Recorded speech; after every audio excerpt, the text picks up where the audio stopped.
Hi there, welcome. I'm Rabbi Nachomet with the Las Vegas Kollel. The Chafetz Chaim has been discussing his different theories on why the sin of Lashon Hara, why we speak so negatively about one another, why it's become so entrenched in our cultures and societies. And he's offered his different theories of why it's become so prevalent and so commonplace.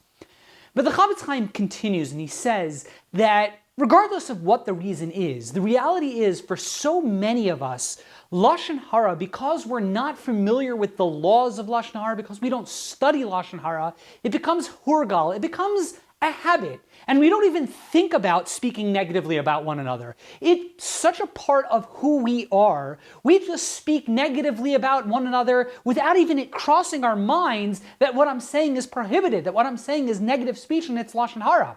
To the point, the Chafetz Chaim tells us, if someone sometimes comes over to us and says, hey, you know, the conversation that you're having, it's not so appropriate, it's negative, it might be Lashon Hara, we look at them cross, we look at them sideways, like where are you coming from? What are you saying?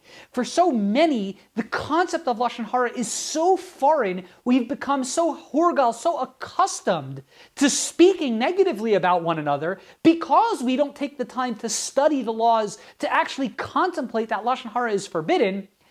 It doesn't even cross our mind. And if someone even questions, the conversation and the topic that we're having, we think they're crazy. We think they're from Mars. We don't even know where they're coming from because Lashon Hara, it becomes so entrenched. The Talmud, if I could just add, tells us that when we repeat averos, when sins become repetitive and we become accustomed to them, the Talmud uses the expression, it's nasis lo keheter. It becomes like it's permissible. When we do sins repeatedly and we become repeat offenders, we don't even recognize that we're sinning. We become so desensitized, it doesn't even dawn on us that what we're doing is inappropriate. And I think this really holds true.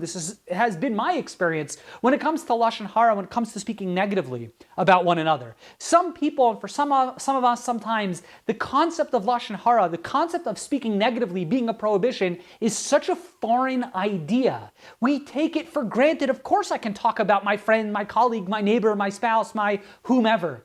The reality is Lashon Hara is forbidden. The Chafetz Chaim tells us that's why we need to study the laws of Lashon Hara. First of all, we need to know what's right and what's wrong. But secondly, we need to build that awareness, that consciousness that what we speak is regulated, that it's not okay to just say whatever we want. The laws of Lashon Hara must be observed.